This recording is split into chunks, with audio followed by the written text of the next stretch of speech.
Hello, everyone. Thank you for joining us today.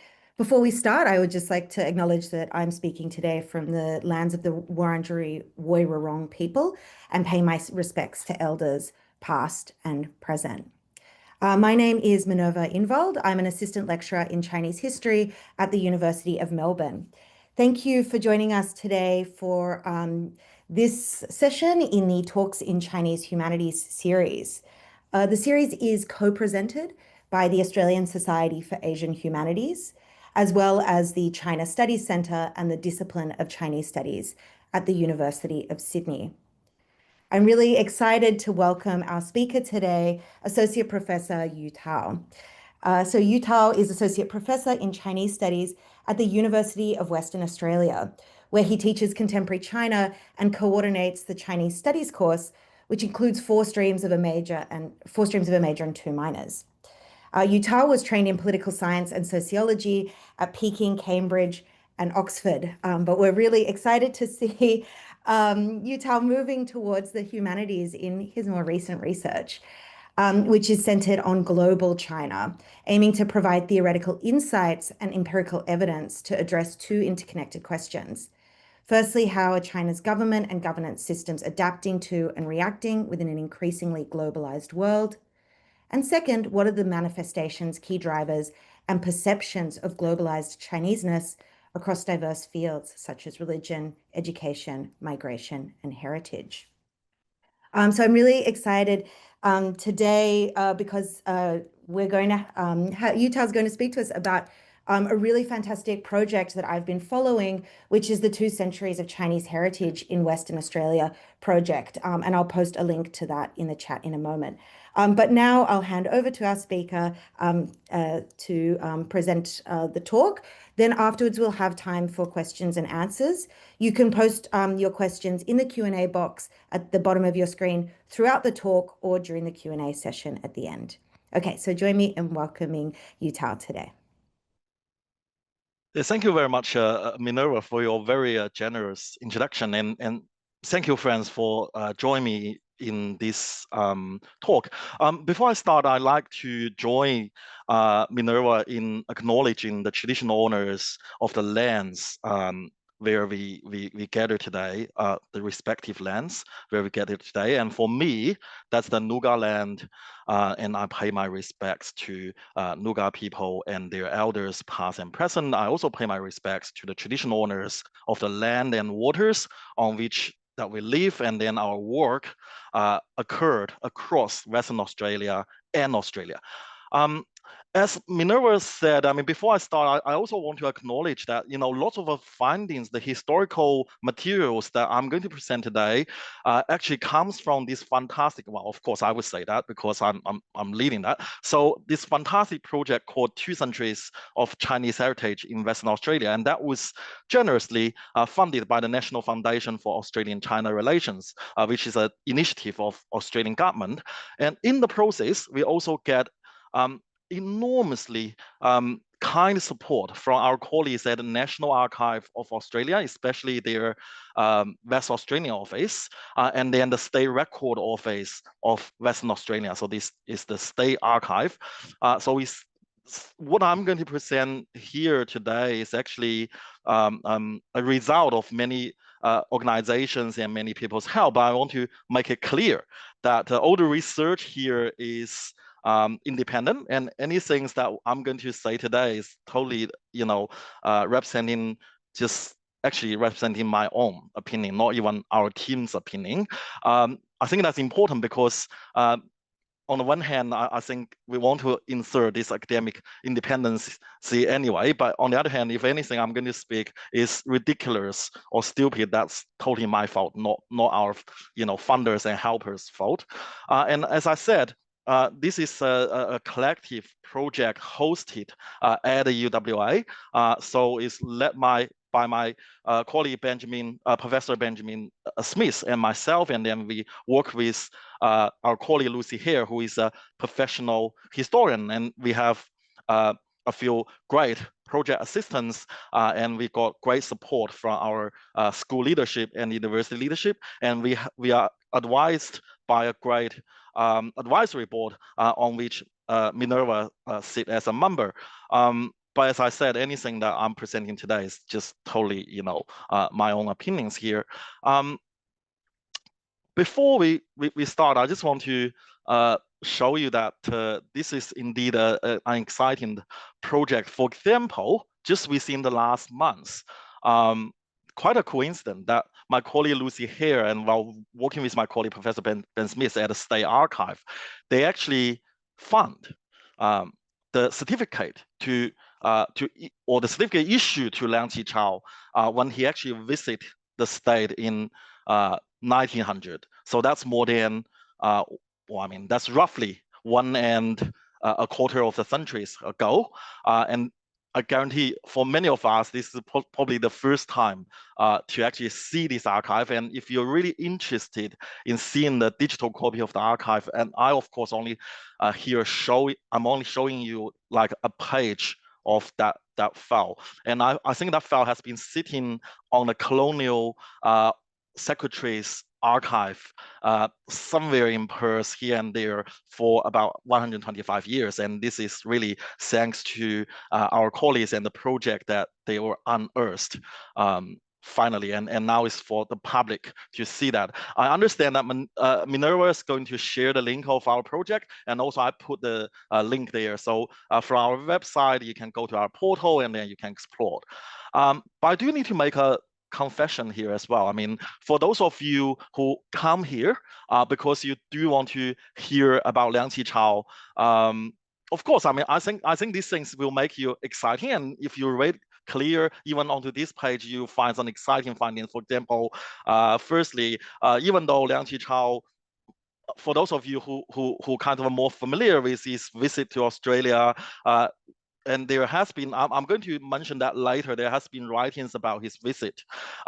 So, I mean, people think he's an important figure, and he was, but nevertheless, he still need to come under the Immigration Restriction Act, which passed in WA in 1897 as a part of the emerging anti-Chinese, anti-Asian sentiments during that time. So that archive tells you that despite his status or the perception about him as a very important figure, he still need to go through this, colonial immigration border governing process. But also the fact that in the archive he's marked as Liang Qichao, which means that, I mean, nowadays many of us probably learn Liang Qichao from the textbook, from his writings. I don't know many of the audience here. For me, grow up as a Mandarin speaker, I just automatically think, oh, this is Liang Qichao, and then he talk in the language that I'm using in China now, for example. But of course it's not. I mean, Liang Qichao, that's a Cantonese speaking, and probably that's the Si dialect of the Cantonese speaking. And that was because English is by and large a phonetic language. So that get recorded in the archive, which make us to, if you want, I mean, make us to rethink, for example, what kind of a Chineseness at that time, more than one and a quarter of a century ago, 125 years ago. And then that kind of a Chineseness among the Chinese communities in West Australia, Cantonese speaking, I think that's more or less guaranteed as we figure out from the archive, which is probably very different in some ways from the imagination or the perception that people have, more or less unintentionally developed through their reading of the history. So this archive in itself is very interesting, and I'm personally very excited to see this unearthed. But I did say that I want to make a confession, which is that for those of you who came to this talk and want to know more about Liang Qichao, or you really admire Liang Qichao, I do, and then I probably will disappoint you, because the whole point of this work actually is not about Liang Qichao. It's actually about microhistory. It's about, I only use Liang Qichao as a plot device, if you want, to draw our attention to those lesser researched, less discussed, less focused, so-called small figures or minor figures in the history of Western Chinese Western Australians. But I do think that their story deserves to be told, and then very luckily that our digital humanities tools do allow us to unearth many of the archives that allow us to get a clear, broader, and slightly more higher resolution picture on the community of the Chinese West Australians at the dawn of the Federation. So that's I'm talking about October 1900. So this talk will have 5 parts. I'll start by some very quick introduction about the micro history. Many of you probably very familiar with that, but other fans might not so. So I'll go through that quickly. Then I will talk a little bit about Liang Qichao's visit to Australia, but that's based on what we already know so far. And then I'll introduce our project mainly as a methodological background about the talk. Then I will introduce the lesser known figures from this pivotal historical period when Australia transformed itself from a British colony into a modern nation state. And then I will make some historiography,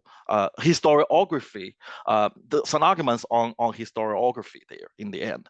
Let's start from some very quick walkthrough of the microhistory. I think microhistory, many of you probably already know, that's differs itself from the traditional conventional mainstream narrative of history, where focus mainly on the political change, on the nation, on the nations, on the states, on the peoples, or on the very important figures in history. Instead, it emphasizes on focusing on individuals, families, villages.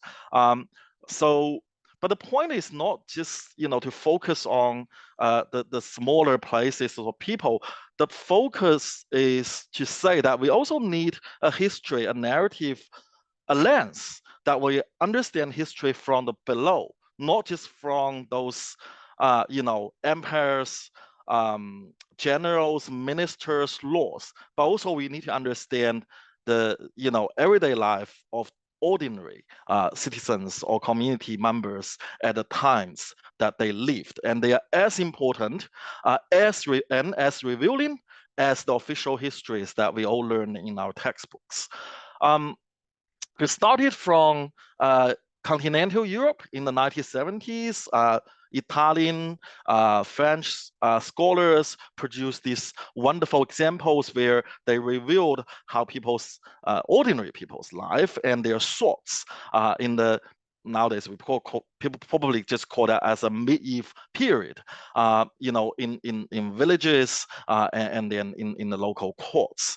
These are some of the beautifully written examples. And one emphasis of the microhistory is also that it emphasizes writing history in a way that very accessible, that people can read them like stories. And that's a tendency that I try to also follow. Of course, for people like me, it's kind of having a social science background in the training. Sometimes that's quite challenging. My personal connection with microhistory actually started long before I now claim to do some research on it. Actually, from my years in Oxford, when I had the privilege to sometimes have conversation with Professor Henrietta Harrison, who we know is one of probably the most leading figure in doing microhistory in the China set. I mean, she of course published 3 books on that, methodological angle so far. The Man Awakened from the Dreams, 梦醒子, and then there's the Missionary Curse, the 2nd book. And recently that she published this book on the interpreters during the McCartney mission to China, and where she focused on 2 interpreters and their struggle, and through that really unveiling how when different empire, different countries, they encounter each other, the culture, middleman or intermediary people, how they assert their agency in really shaping the history there. So there are a few hallmarks of the microhistorical work. So as I said, there is a focus on a specific case or episode. That's what we are going to apply today. And there will be rich details. They're interesting in those less famous people and their lived realities.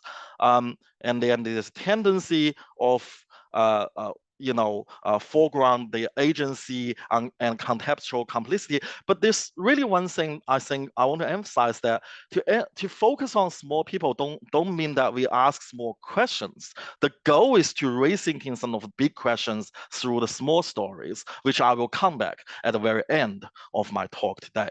So that's enough of the historiography background. Let's now just focus on Liang Qichao's visit to Australia, and let's first basically kind of a survey what we know so far from the academic and historical writings.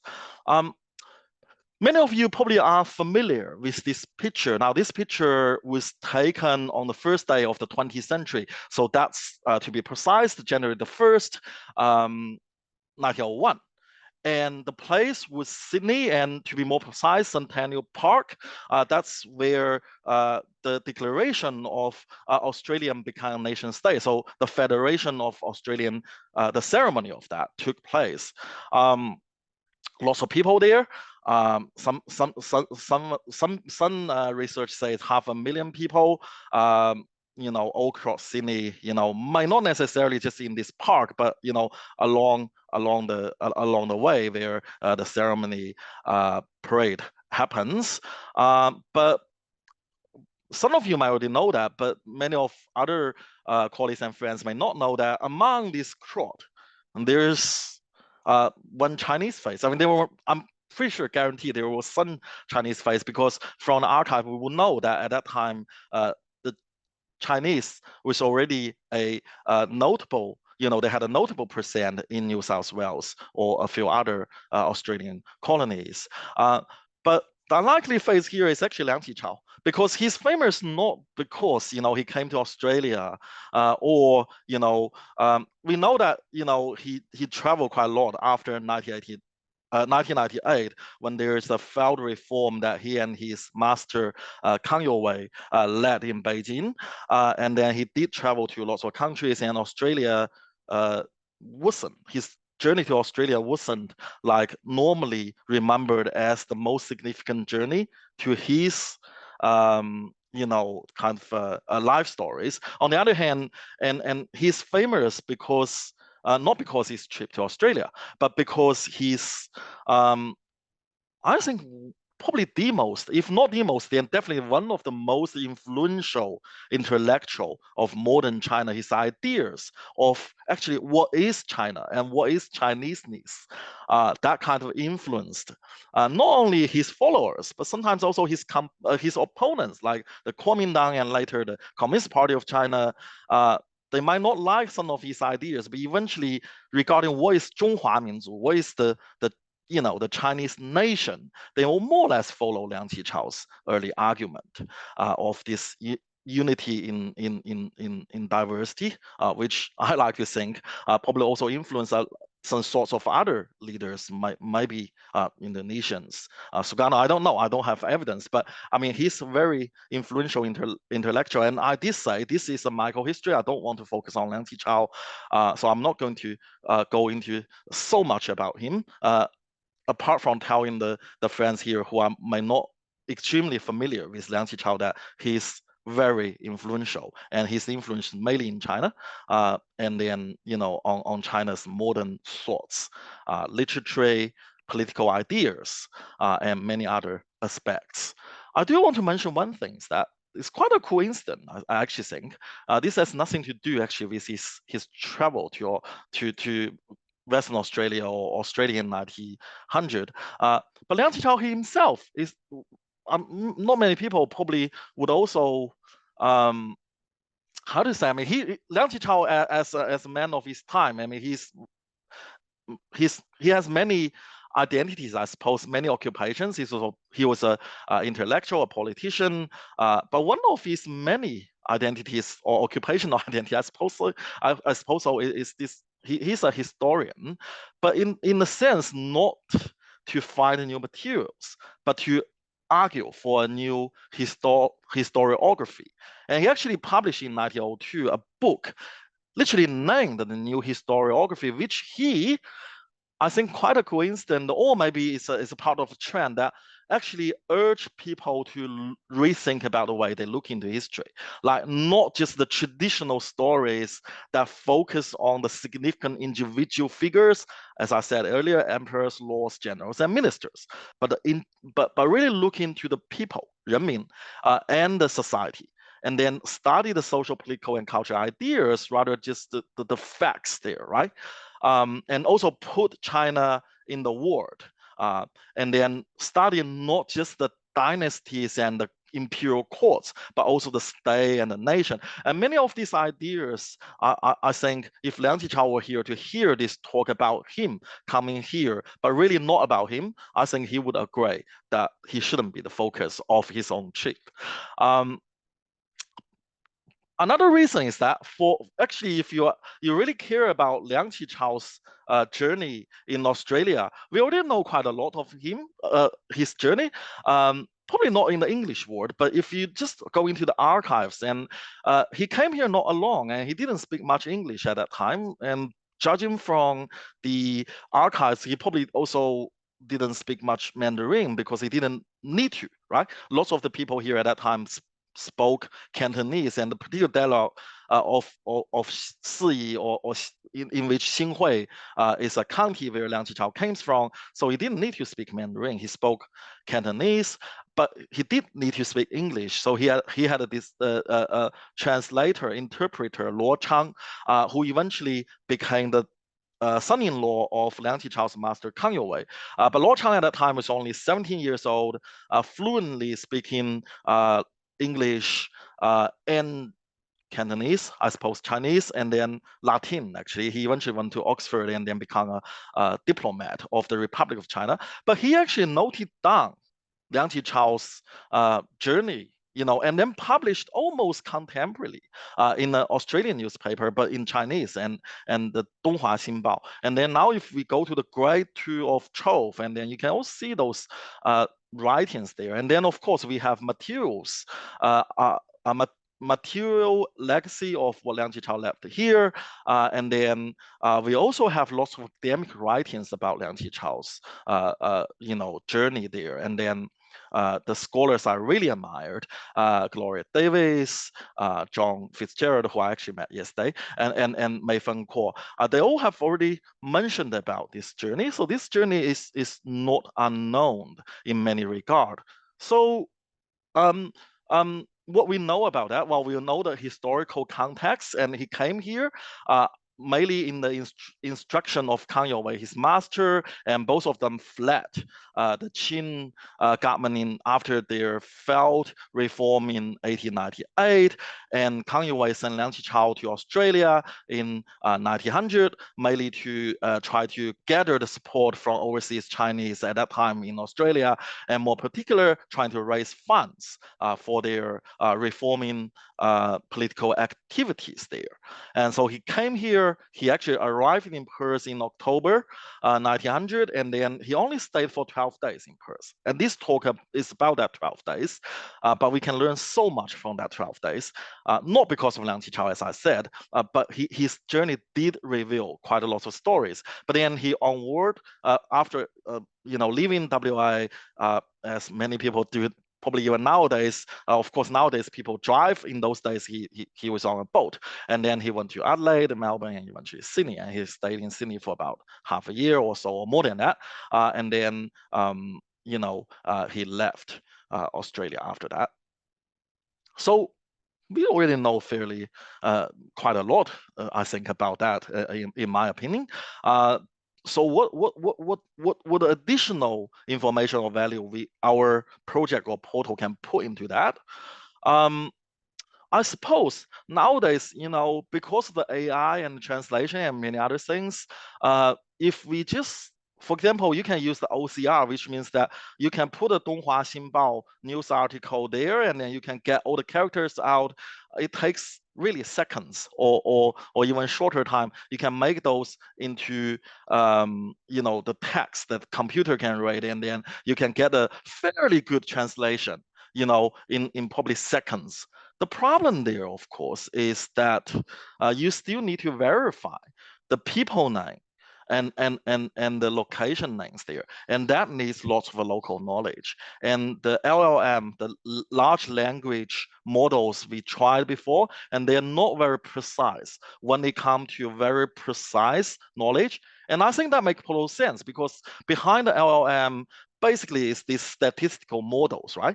And statistical models, as we know, they're good in talking about patterns, but when they come to very specific case, individual case, actually you cannot use statistical models to predict individual cases. That's just the statistical rules there, and the same here, right? So if you put in, actually some names are still better than others. For example, you put in Geraldton, or in Cantonese Geraldton, then it's probably, if you live in Australia long enough, you probably recognize just that's Geraldton. We don't have many big cities here, and that's one of the bigger towns. So, and then Perth, Bafu, right? But who is Kuang Liang? I mean, don't know. I mean, Bao Zhi, probably that name did appear because he's famous beyond Western Australia. You could find his name in other people's writing as well, because he also later accompanied Liang Qichao. We knew that to America, right? The point here is that yes, use local knowledge. We can already identify some of the places that Liang Qichao went. We can identify where he went to. Look, I mean, here is a satellite image about Geraldton, and then Liang Qichao stayed in this Geraldton 大客站, Geraldton big hotel. So it's actually Geraldton hotel. Now it's a pub, of course, like many other places, hotel pub. They kind of they were there. They have dual functions at the beginning, but nowadays mainly just as pub. But I did check the internet. Nowadays, apparently you can still live there. And the other thing is that Liang Qichao, within his 12 days in Australia, very short stopover, he actually made the efforts to went to Geraldton, which is actually more than 400 kilometers outside Perth. I don't know how to drive. I'm very stupid. So I've been here for 8 years. I've never been to Geraldton. I'm very shameful for that. Until I realized when Liang Qichao came here, he was only 29 years old. And I think when I was 29 years old, I also went through Europe just on a Crocs kind of like not even purple shoes. So I think that's another reminder when we think about history. When we do need to put the historical figures back into their historical period rather than imagine. For example, Liang Qichao eventually become extremely famous and very influential, and he was of course well respected when he was in Australia or Western Australia. But on the other hand, taking 12 hours to Geraldton, very admirable, but more or less like a 29 years old adventure, I think, more than a very established scholars specific trip to a little town there. But that's not the point of the story, or the talk. The talk here today is that, as I said, who is Kuang Liang, right? So how can we figure out that? We were very fortunate in the sense is that we are not the first generation of scholars who actually paid attention to the Chinese Western Australians. As early as in the 1970s, 1980s, our pioneer, Dr. Anne Atkinson, already did quite a lot of research in this field. And in those days, there was no internet, no computer, that she actually, I remember she said her typical equipment is like 12 well-sharpened pencils. And then she just sit in the archives. And by the way, in those days, it's much easier to go into the archives, I suppose. Sit in the archives and note down all these earlier Chinese and Asian immigrants to Western Australia. And in 1888, when Australia celebrate its bicentennial, and then Dr. Anne Atkinson published this book, which is still considered as a Bible of studying Asian heritage in Western Australia, because that include if we just look at Chinese Western Australia, there were Japanese and a few other Asian migrants from Afghanistan, for example.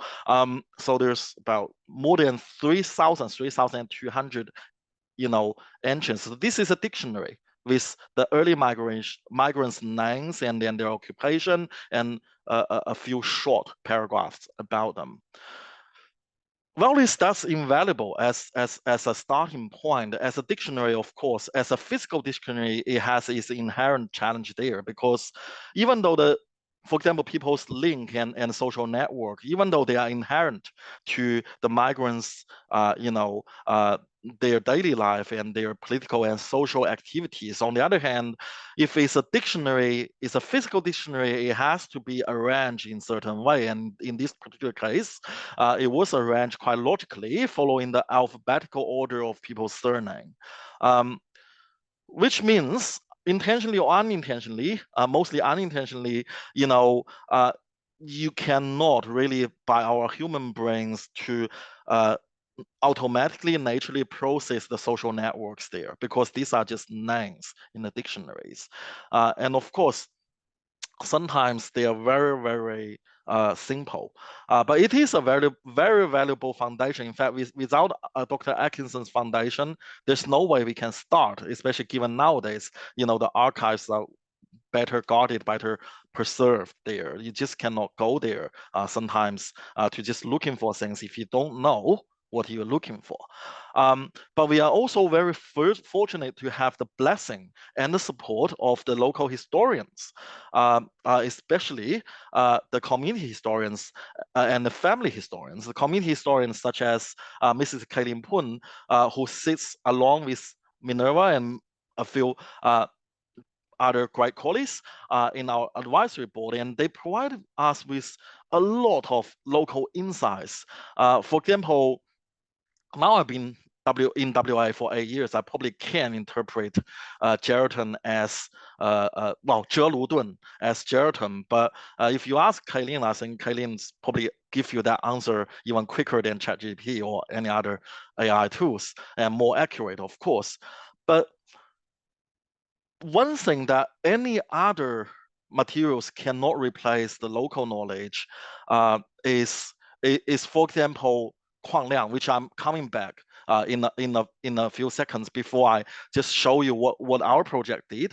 So we got this 3,000 dictionary entrance from Dr. Ian Atkinson's dictionary, and then we got almost 10,000 pages of the original research notes from An, who very kindly allowed the Digital Center of WA to digitize that. And then we create an online portal using the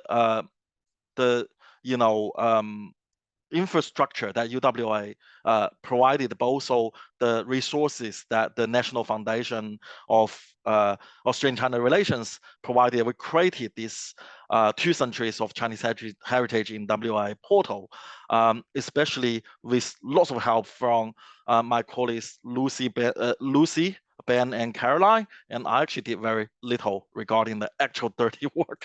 And also our colleagues in the library, in the UW library, Kate and Jonna.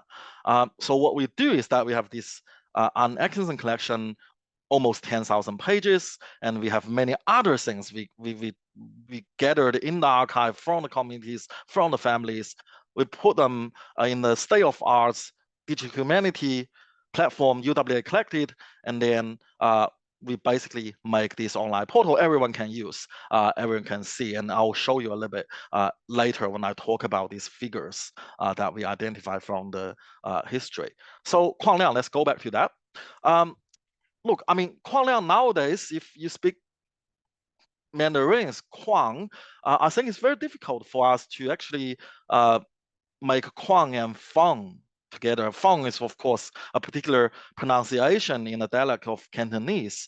But because we have the help and blessing of the local historians, it's actually not very difficult to actually decoding that Feng Long is actually Kuang Liang. So Feng Long, because Kuang Liang was in Luo Chang's Chinese writing, and the Kuang Liang, and we know that because actually Mrs. Kaylin Pun's maternal family, I think, that's actually bearing this, or parts of that bearing this surname Kuang or of Feng.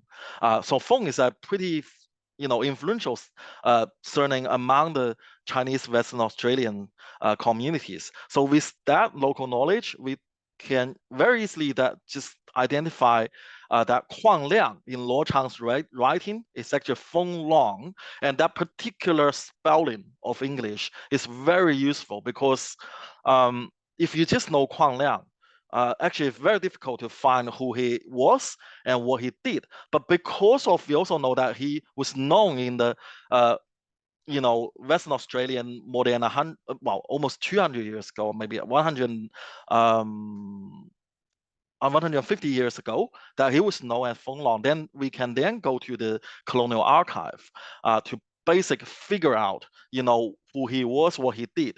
So based on those kind of mapping, we can actually know exactly what Liang Qichao did, who he saw, where he went in every day of that 12 days.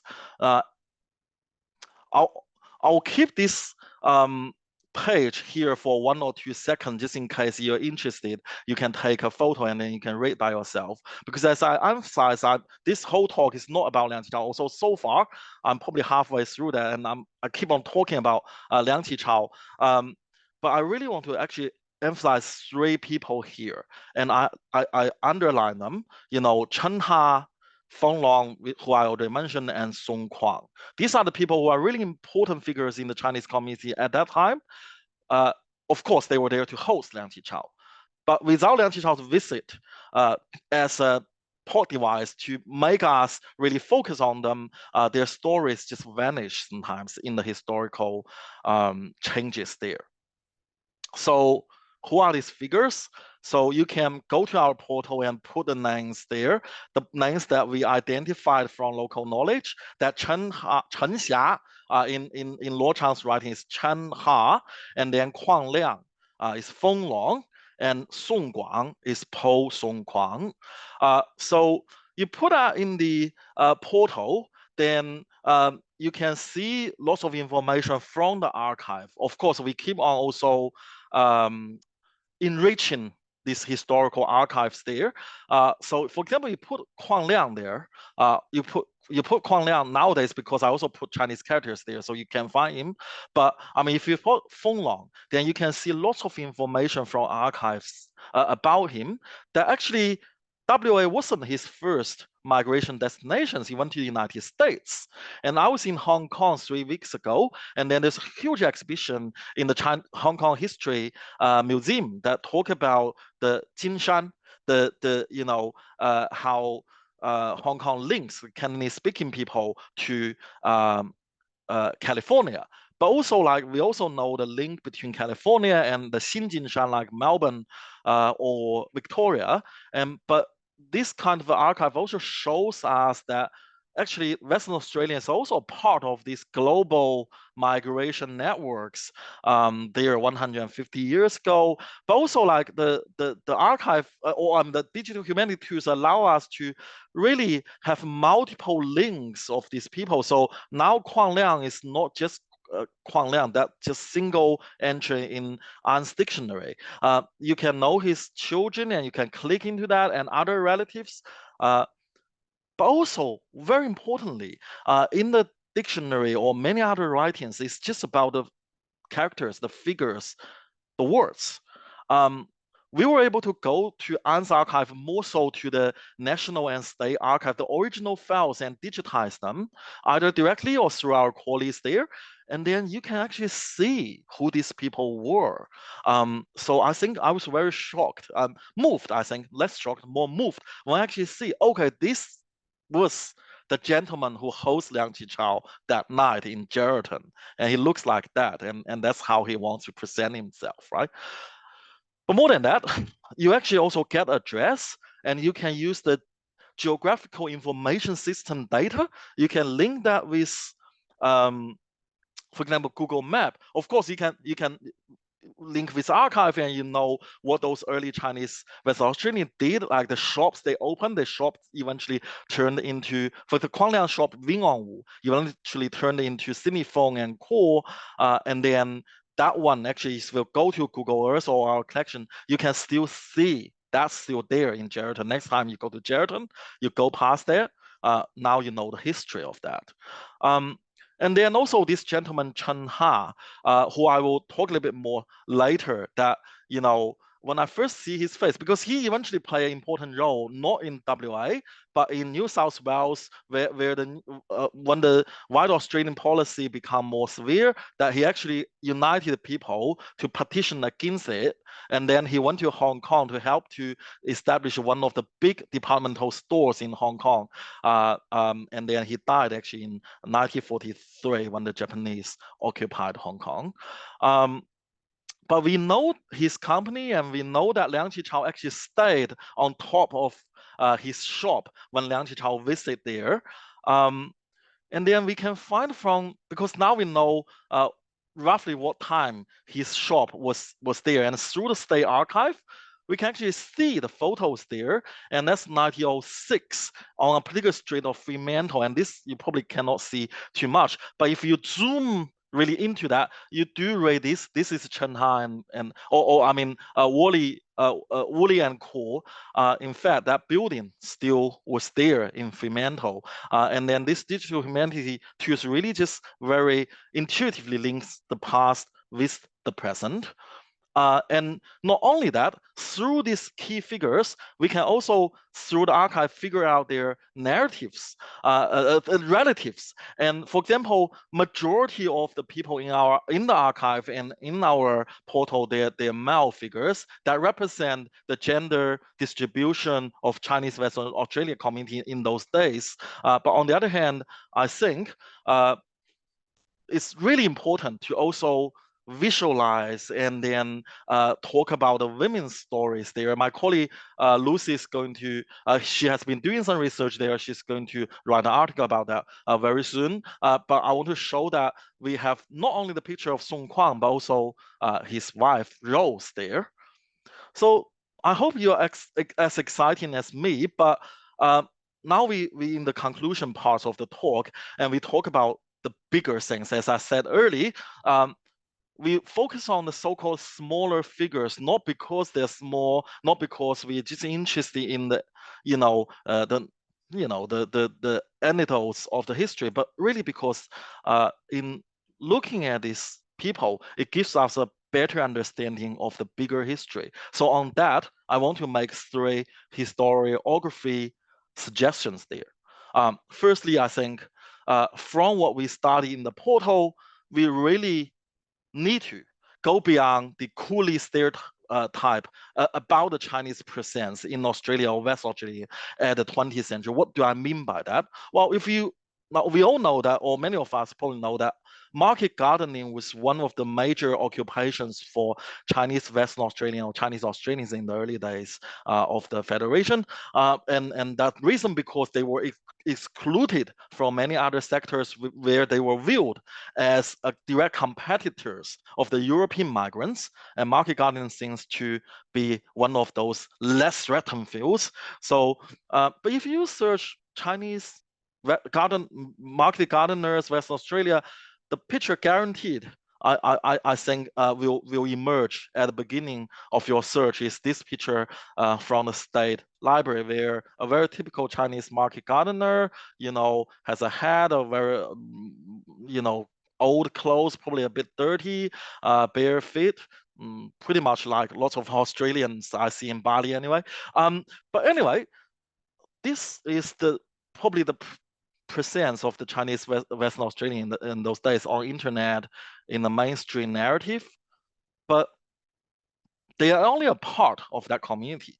That community was highly diverse. There's lots of other people like Po Song Kuang, right? Maybe self-educated, but eventually became very good at using English to communicate, not among their fellow migrants from China, but also directly engaged in the mainstream politics in Australia. For example, in 1901, after the immigration, or not after, in the middle of the Immigration Restriction Act, during the debate in the parliament, he actually directly wrote to the prime minister and then to talk about, why this is not right, right? I must admit that his writing is 1,000 times than my English, because I coming from the typing generation. My English is full of, spelling mistakes and very unrecognizable. So that's that. But also, even the archive we are dealing with, they are, as my friend Sophie Lowe Wilson correctly said, they are surveillance archives where they were produced by the authorities that actually don't want these people, want to surveillance these people from China, or migrant to Australia. But nevertheless, people's self um, representation in these archives, when you see beyond the words but see the photos are quite different. All these three gentlemen, their occupation were also market gardeners, and these are the photos they submit for the authorities to allow them to leave and come back to Australia. And you can see the ways that they want themselves to be seen is very different from the so-called typical, coolie stereotype Chinese Australians. Also, I want to say that history, the way that we use historical materials, there's lots of contingencies there, right? For example, I actually take lots of courage for me to show you this. I mean, I'm very proud of my my passion about teaching. So I actually got an award earlier this year, a national award on teaching. But one thing I wasn't proud of was that I actually didn't know that when they asked us to submit a photo along with the application material, that wasn't just a photo for the form. That was a photo that if you get selected, they publish a booklet and then feature you there. And then I'm pretty sure there was a saying that you have to be a background on with no other backgrounds, right? A photo. So I submit the photo I took in my office, and it's I guarantee you it's the worst photo in the booklet. But my point is, when we have these different presentations of a particular group, we do need to rate just beyond one single photo or one single kind of a stereotype presented there, because they are firstly produced by a particular historical mechanism, but also sometimes full of contingencies, right? Do they understand what kind of photos they should provide? Or how do they understand the usefulness or the function of the photos? So on that, I think digital humanities is great because it does allow you to put multiple cases similarly and study them together. My second argument is that in the history now, there's some suggestions that Liang Qichao's visit was quite important. It helped to forge ties among Chinese across across Australian states. I think that's part of the truth, but I also think, and let's go back to our historiography, I think Liang Qichao's visit itself might not, well, depending how you see it, may not be that significant in the sense that it united people. I think more or less it Liang Qichao plugged into a coexisting post-colonial networks of Chinese Australians even before the federation there. And there's many ways that these people are linked together. And if you go to our portal and go back to our three figures there, Feng Long, Chen Ha, and Song Kuang, you see that they all kind of linked Western Australia with other parts of Australia or with other parts of the world long before Liang Qichao here. So it's more likely to me that when Liang Qichao here, they organized Liang Qichao's visit. In fact, Lucy's recent discovery of Liang Qichao's file, like the migration file to Western Australia, further proved this, that Song Kuang actually was the one organized all these things. And you see Song Kuang actually, we know little about his early history, but he actually became a priest in Victoria, and then he was sent by the church to Western Australia.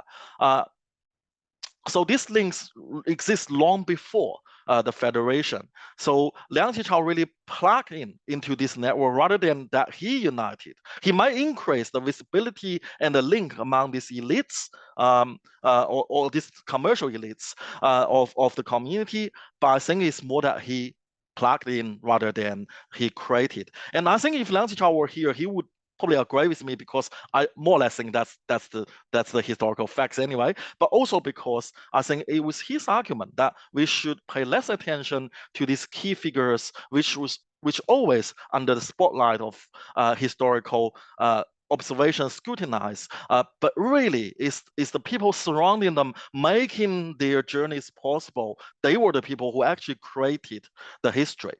And last but not least, and I already mentioned that, these Chinese communities, they have many social networks there. They're not just a bunch of people who, just individually work in their market gardens or do other things.